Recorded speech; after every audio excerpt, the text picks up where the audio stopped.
Bonjour, bienvenue dans mes réflexions. Après les manifestations contre le tunnel Lyon-Turin, j'ai voulu faire le point sur la situation. J'ai cherché les infos sur Internet et comme à chaque fois, je donne mes sources.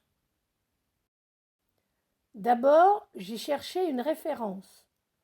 Le tunnel sous la Manche, ouvert en 1994, après bientôt 30 ans d'exploitation, c'est 1,4 million poids lourds qui utilisent le ferroutage pour un trajet de 35 minutes. Je suis allée sur le site d'Eurotunnel. Ils annoncent une flotte de 18 navettes camions, chacune longue de 745 mètres, pouvant embarquer jusqu'à 32 camions et atteindre une vitesse de 140 km/h, avec un wagon-club d'environ 56 places pour les chauffeurs. Ce service est disponible 24 heures sur 24 et 365 jours par an, et jusqu'à 7 départs par heure en heure de pointe, soit un départ toutes les 8 minutes, et en moyenne 3835 camions par jour. Les bénéfices annoncés: moins de carburant, moins de coûts et un plus pour l'environnement. Eurotunnel est l'opérateur transmanche le plus respectueux de l'environnement. Un camion qui traverse par navette émet 12 fois moins de CO2 que par ferry. De plus, les 25 km supplémentaires qui relient Folkestone à Douvres réduisent encore de 20 kg les émissions de carbone par traversée. Quel est l'impact carbone des trains? C'est 9 fois moins d'émissions au kilomètre et 6 fois moins d'énergie consommée. Doubler le transport ferroviaire équivaudrait à supprimer 20 000 poids lourds sur le réseau routier pour une économie de 450 000 tonnes de CO2 par an, ce qui représente 22,5 tonnes de CO2 par camion par an.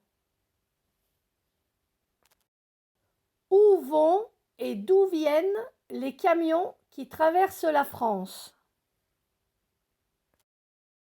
J'ai pris les infos sur le site du ministère de la Transition écologique. Le tunnel sous la Manche a transporté 1,4 million camions. 6,1 million poids lourds ont franchi les Pyrénées et 2,6 million les Alpes françaises, soit 8,7 million poids lourds par an. La moitié de ces poids lourds sont à destination des autres pays européens, soit 4 350 000 poids lourds, qui passent par la barrière pyrénéenne en direction de l'Allemagne ou de l'Italie. 1 300 000 passent vers l'Italie par les Alpes. C'est l'équivalent du tunnel sous la Manche. Ça, c'est 100% du passage. 1 300 000 passent vers l'Italie par Vintimille. Là aussi, c'est équivalent au tunnel sous la Manche. Là aussi, c'est 100% du passage. 2 900 000 passent vers l'Espagne par le Pays basque, à l'ouest des Pyrénées.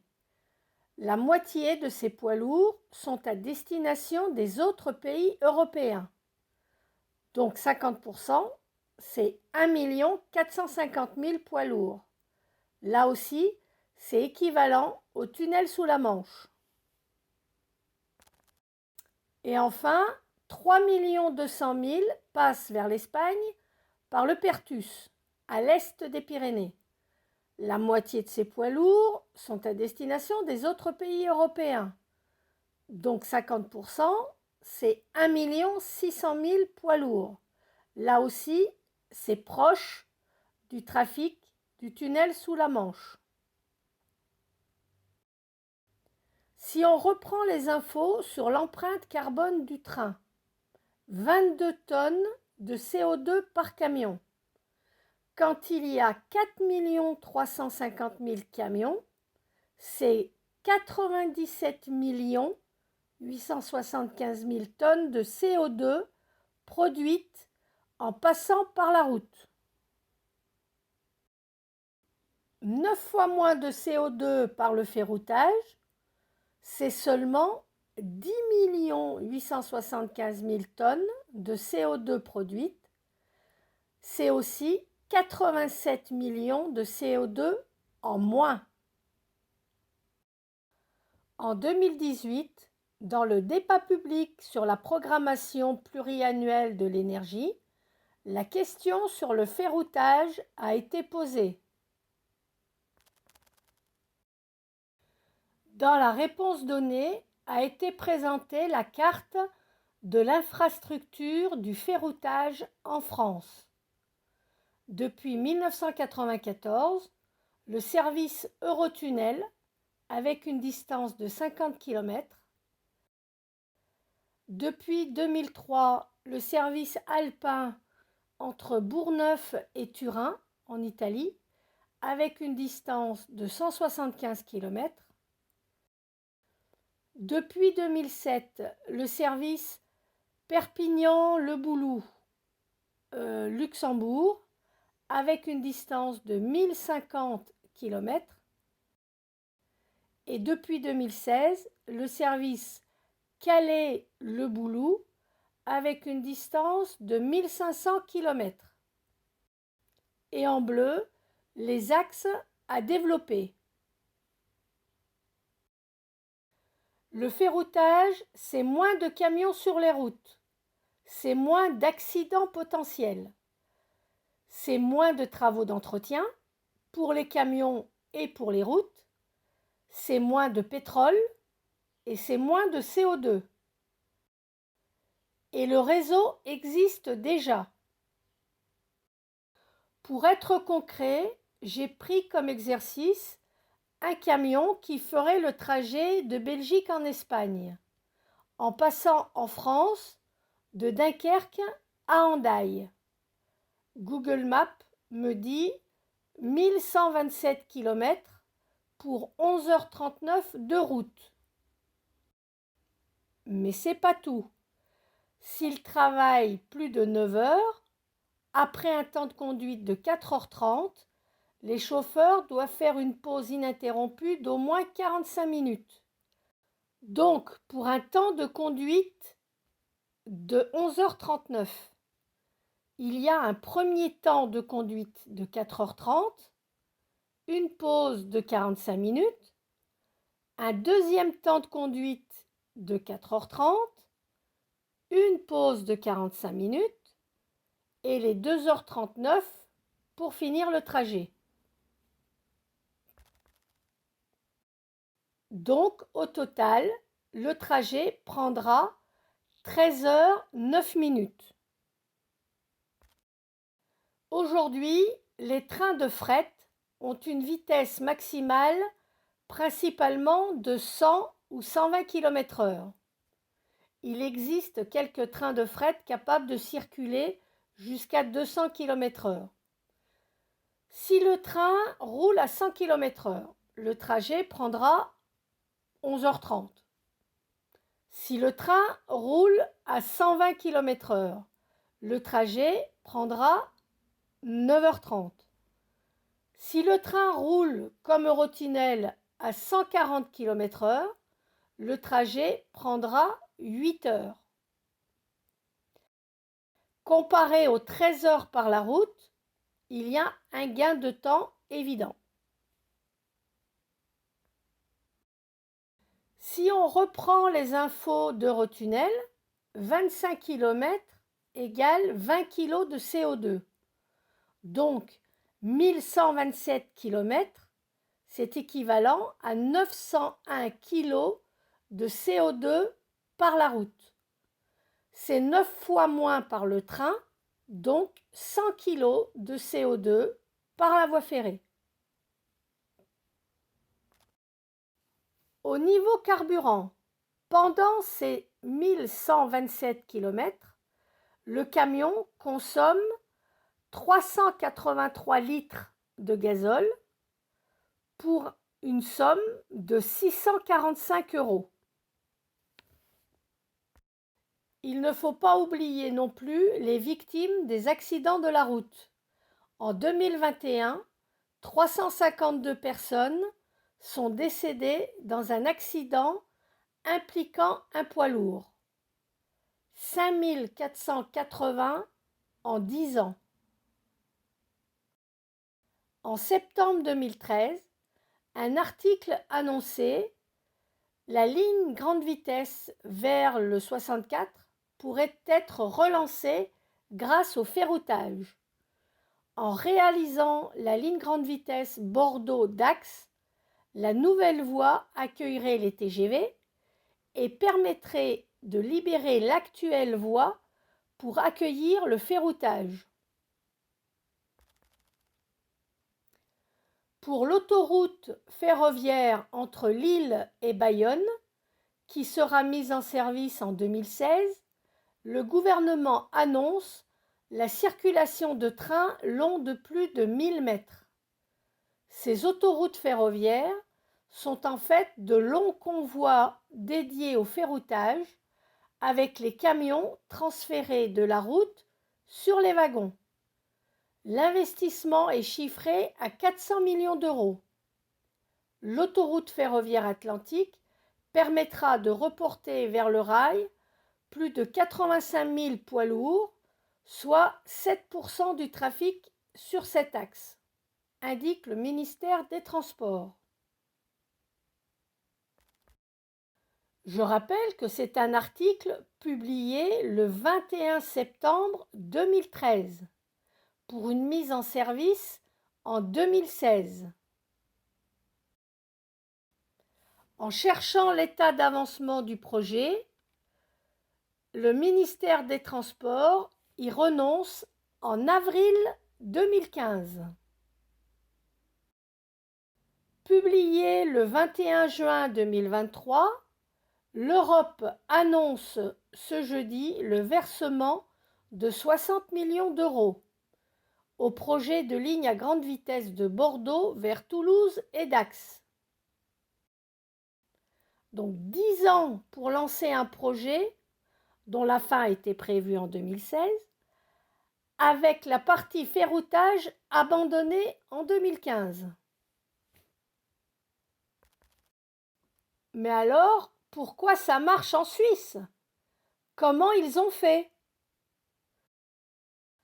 Au début de l'année 2001, la Suisse a mis en place une taxe au kilomètre touchant tous les poids lourds roulant sur son territoire.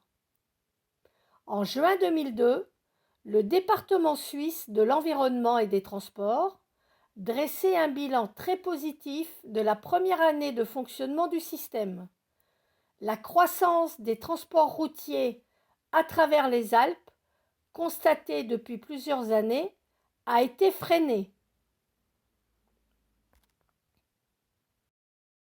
Dès 2016, la politique suisse de transport s'est donnée pour objectif de transférer le trafic de marchandises de la route vers le rail.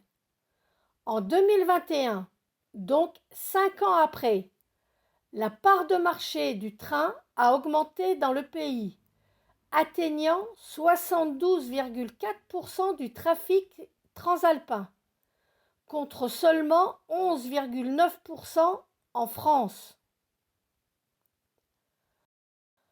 En juin 2016, en Suisse, le tunnel du Gothard, le plus long du monde, est inauguré. Pièce charnière de la nouvelle ligne ferroviaire à travers les Alpes, c'est aussi un exemple écologique grâce au transport combiné, qui consiste à embarquer des poids lourds dans des trains.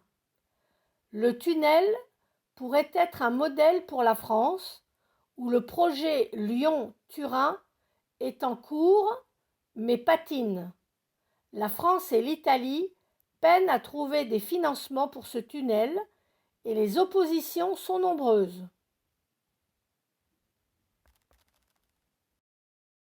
Jamais des tunnels aussi profonds n'avaient été percés dans le monde. Les grands travaux de ces nouvelles lignes ferroviaires à travers les Alpes, appelées NLFA, auront duré 27 ans et coûté 22 milliards d'euros. Ils ont débouché sur la mise en service de 3 nouveaux tunnels de base, le Saint-Gothard, l'Euchberg, Sénéry. Avec 57 km de longueur, celui du Saint-Gothard est le plus long du monde, mais sera dépassé dans quelques années par celui du Brenner, en construction entre l'Autriche et l'Italie. Pourquoi ça ne marche pas en France? Le chantier Lyon-Turin. Les conséquences sur les ressources en eau sont déjà irréversibles, selon les opposants. Contre le projet de ligne TGV Lyon-Turin, plus de 200 personnes se sont réunies ce dimanche sur les hauteurs de Modane, à Villarodin-Bourget. Elles dénoncent l'assèchement des ressources en eau de la Maurienne suite au chantier. Villarodin-Bourget est une des communes concernées par ce tarissement des sources. En 2003, soit un an après le début du chantier de Lyon-Turin, la fontaine du village ne coule plus. La municipalité choisit de tirer une ligne du col de la Masse pour continuer à approvisionner la commune en eau. Ce qui s'est transformé dans le Nouvel Obs en « Plusieurs villages de Savoie ont vu leurs sources se tarir à cause des travaux », indique le militant des Soulèvements de la Terre. C'est le cas de la commune de Villarodin-Bourget, dans laquelle les fontaines du village ont arrêté de couler dès le début des travaux en 2002. Pour vérifier, j'ai cherché sur Google Maps. J'ai suivi les rues du village pour trouver une fontaine. Les photos datent d'octobre 2019. Et là, la fontaine coule. Je remarque que la Suisse compte environ 1800 tunnels, principalement ferroviaires et routiers, soit l'une des plus grandes densités au monde. Je n'ai pas trouvé d'article qui indique que la Suisse, ou même qu'un village en Suisse, soit privé d'eau. Le Rhône prend sa source en Suisse, à 1753 mètres d'altitude, dans le massif du Saint-Gothard, au glacier de la Furka. Le tunnel du Gothard est le dernier et le plus grand tunnel construit en Suisse. Depuis 2016, la source du Rhône n'a pas été tarie.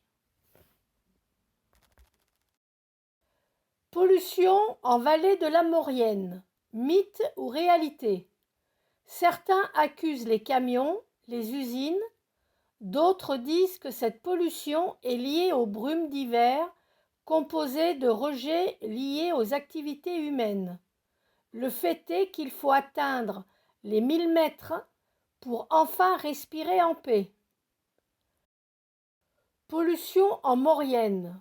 Pourquoi si peu de camions utilisent-ils l'autoroute ferroviaire alpine?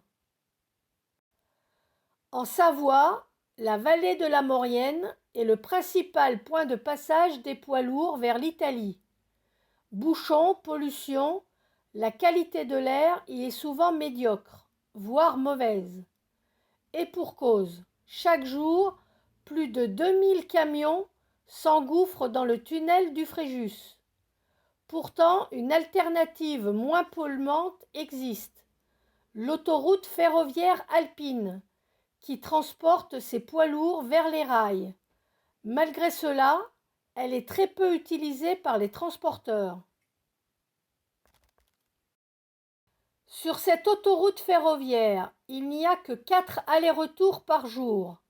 Alors pour demander une meilleure desserte, les transporteurs routiers se sont alliés aux écologistes, les Amis de la Terre, en mars 2019. Ensemble, ils ont écrit une lettre à la ministre des Transports, Elisabeth Borne. Les transporteurs sont prêts à monter sur le rail. Ils le disent et ils l'écrivent. Rappel, le tunnel sous la Manche, c'est 3835 camions par jour. C'est 120 convois par jour, jusqu'à 7 départs par heure, en heure de pointe. Pour les 2000 camions par jour en Maurienne, il n'y a que 4 convois ferroviaires par jour. Avec 60 convois par jour, le compte y serait. C'est un départ toutes les 24 minutes. Pourquoi agrandir un réseau alors que le réseau actuel n'est utilisé qu'à 3%? L'Europe est-elle en train de tuer le fret ferroviaire français? La vétusté des infrastructures est un gros frein pour le fret. Les investissements évalués à plus de 10 milliards en 10 ans seraient nécessaires pour pouvoir espérer atteindre l'objectif fixé à l'horizon 2030. À ce stade, l'État ne s'est engagé que pour la première phase du programme d'investissement à hauteur de 1 milliard d'ici 2024. La Commission européenne réclame 5 milliards à la filière. En mai 2023, sous le coup d'une enquête de la Commission européenne pour distorsion à la concurrence, le gouvernement a décidé de démanteler Fret SNCF. Plus précisément, elle va être liquidée et laisser place à une nouvelle société. Ma conclusion.